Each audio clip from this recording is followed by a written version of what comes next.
This Ag Business Update brought to you by American Implement, indebted to the past, committed to the future. In a moment, K-State's Dr. Alan Featherstone. When you've had a best friend for over 50 years, you develop a trust. And the Scott Co-op has been a trusted rural friend since 1957. A co-op keeps money in the area, doing business for and with their members. And that helps keep their hometown thriving with keeping money in the community. Scott Co-op is not just an elevator. It's the rural way of doing business. So, when you see an elevator, remember your friends at Scott Co-op. Wolfter Construction and Irrigation has been around a long time, and a lot of folks have trusted them to design, build, and service all sizes of commercial and on-farm storage for grain and equipment. Wolfter is also known for their outstanding irrigation division, where they stock a complete selection of nozzles, regulators, drops, gear drives, electrical, and structure components. Looking for an electric motor? Wolfter has a large selection in single and three-phase. Next time, reach out to the pros who have decades of experience at taking care of business the right way. Wolfter Construction and Irrigation.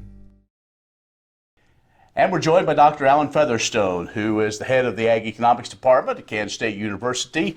Dr. Featherstone, always great to catch up with you. Yep, thanks. This is kind of our yearly kind of state of the way you and your folks see the ag economy at the Risk Profit Conference. So this has been quite an interesting year. It certainly had, certainly coming off the incomes of 2021, where the Kansas Farm Management numbers showed an income of $300,000. It's been kind of a roller coaster with the invasion of Ukraine on the February 24th, with a big run-up in prices, and then as we move through the summer, kind of a decline in prices. But 2022, I think, will be a good year. And it's going to be especially important in terms of when producers made purchases of the major inputs, primarily fertilizer. In terms of fertilizer purchases before the 15th of February, while they were probably painful then to pay, the prices have increased quite a bit after that, and they have come down a little bit more recently, but they're still quite a bit higher than they were in December. And so producers that purchased inputs before the end of the year or early in January and February probably have reasonable priced inputs and probably will make profit. And the same with diesel fuel. Anything, if there are fuel contracts that were purchased ahead of time for delivery for 2022 to meet the cropping needs, the expense structure will be higher than it was in 2021, but not substantially. If you look at those that did make those purchases, certainly they've been subject to higher diesel prices and higher fertilizer prices. Well, that's been something that we have talked about. There's been a lot of discussion of looking at next year, and will they hold off a little bit on some of those fertilizer prices to see if we do get a break based on all these outside influences. The one thing that's not really included this year is what we saw the last couple of years, and that was some COVID payments or some of those other supports that we typically haven't seen. That is correct in terms of the COVID payments are essentially done. There is maybe a little bit with regards to the bill that was just passed by Congress that could be available for producers. Whether or not that's going to be attractive for producers with regards to how that bill is implemented certainly will be an issue. But I think it is important to realize that if you start looking at 2023 prices, they're still up there. In terms of, to give a little bit of an indication, last year when the wheat crop was going in, when they set the crop insurance prices, it was about $7. It's about $8.50, and so essentially you're looking at $1.50 more. Corn's about the same. Soybeans is down a little bit, but again, the pricing opportunities are there for 2023. It'll be interesting to see where and how producers adjust to the new input environment. Dr. Alan Featherstone is the head of the Agriculture Economics Department at Kansas State University. Let's take a break. We'll come back and discuss more of kind of the state of the ag economy here in Kansas in just a moment. Would you like to see something done about high gas prices and low unemployment? Western Place Energy in Campus, Kansas is doing something about it. They're a proud part of Growth Energy, America's ethanol supporters, and they employ 38 people and will be adding more following the expansion. Ethanol fuel not only reduces the cost of regular gasoline, it's good for the environment and keeps money right here in the United States while supporting local rural jobs. Western Plains Energy, doing something for the future. S&S Trailer Sales, with 2 locations in Ness City, Kansas, is where everybody goes to buy or rent trailers. They feature the all-new, all-aluminum Mauer grain trailer with all of the electric options, the easy-to-load detached trailers, and a huge stock of header trailers. At the West location, you'll find bumper pulls, goosenecks, and oilfield specialty trailers, along with flat and utility beds for pickups. S&S Trailer Sales in Ness City and on the web, but remember, you do have to spell out the "and."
And Dr. Alan Featherstone, the head of the Ag Economics Department at K-State, is joining us. We caught up with him at the Reciprofit Conference in Manhattan, looking at the kind of the state of the ag economy.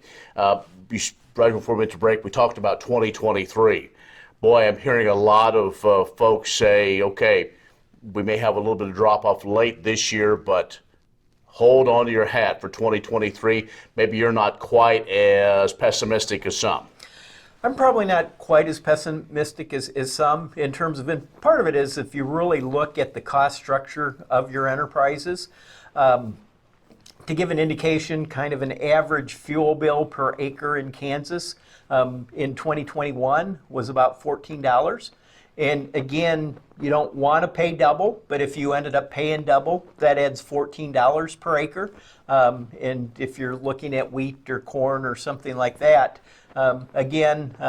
it's not good, but it's not drastic. Fertilizer, I think, is a little bit more difficult to deal with in that a lot of those will be about $70 per acre with regards to fertilizer costs before the run-up. And so obviously double there, you're talking about a lot more bushels or a lot more price needed to offset that.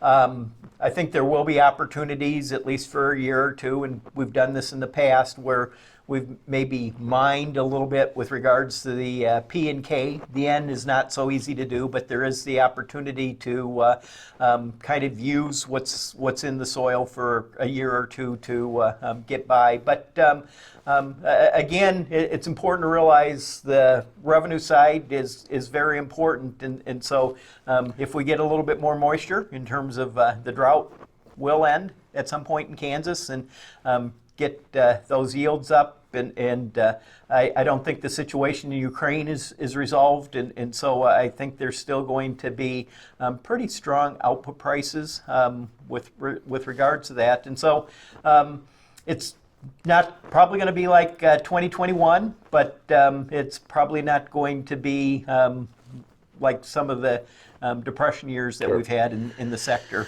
Well, let's talk about Congress and some of the things that they have come up with, IRA and some other acronyms of different programs. A lot of money is going back into agriculture through the Natural Resource Conservation Service some of these carbon smart or type of farming practices. Have you had a chance to pencil that out if you do have good adoption of those, what that could mean to the bottom line? Because it would seem to me some of those may change acre allotments and a lot of different things, and maybe those payments coming from the government aren't the same as what you could get from cash grains.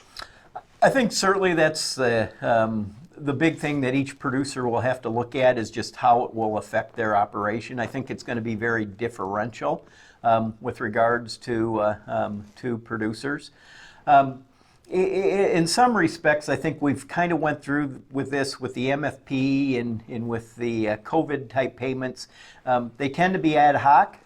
It'll be interesting to see in terms of whether or not they continue or even are delivered. In terms of there will be an election at the end of the year, and things could change, just like they changed in the last election. And so I think there's a lot of uncertainty there. To me, I think the key thing to remember is Kansas is very much a producer of commodities for the world, and there's still a hungry world out there.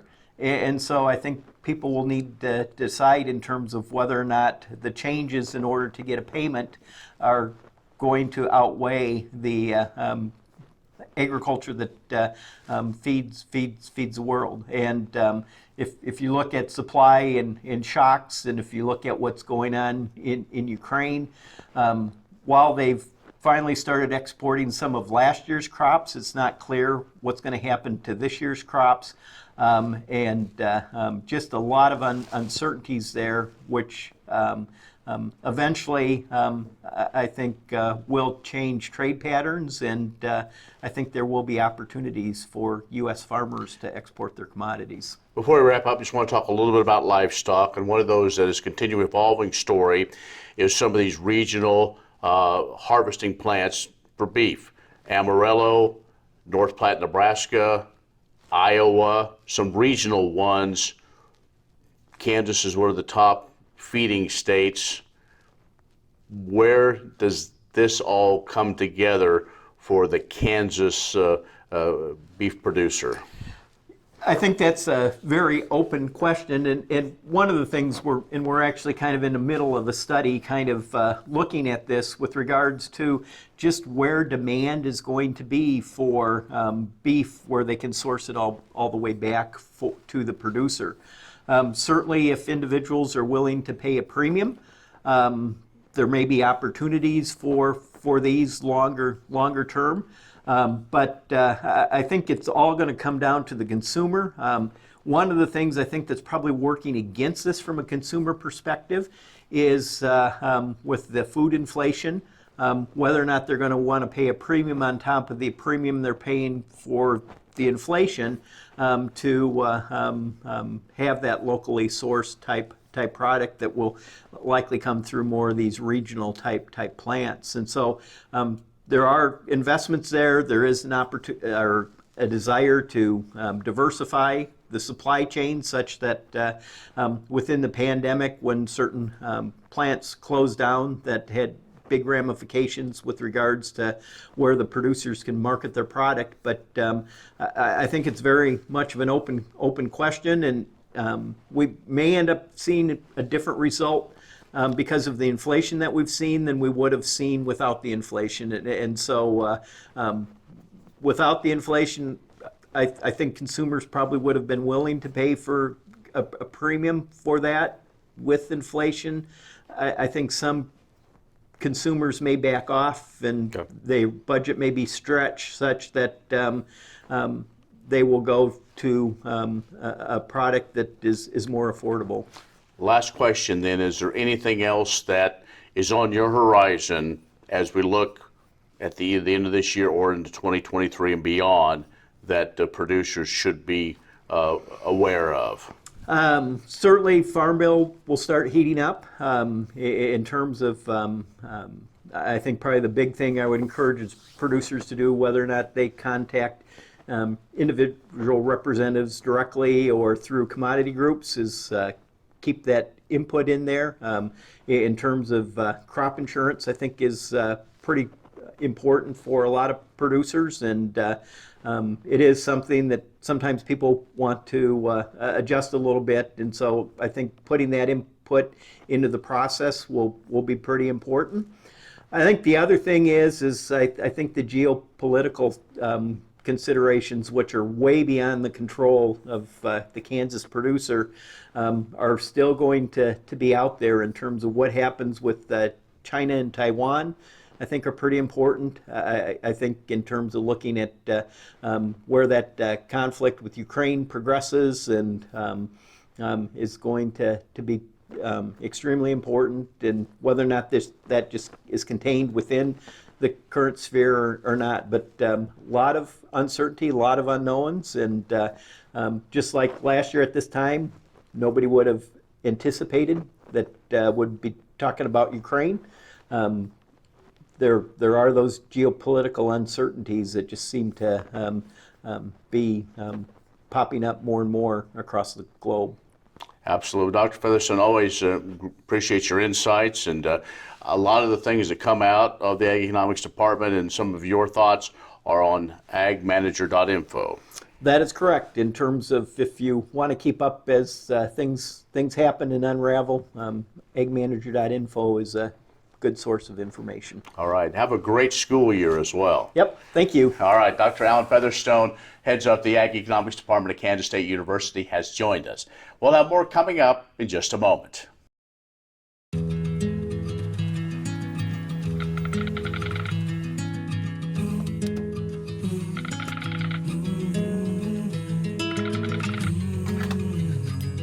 The cost of everything has gone up dramatically over the last 75 years. With one exception: keeping electricity affordable. Wheatland Electric, delivering energy for life, your Touchstone Energy Cooperative.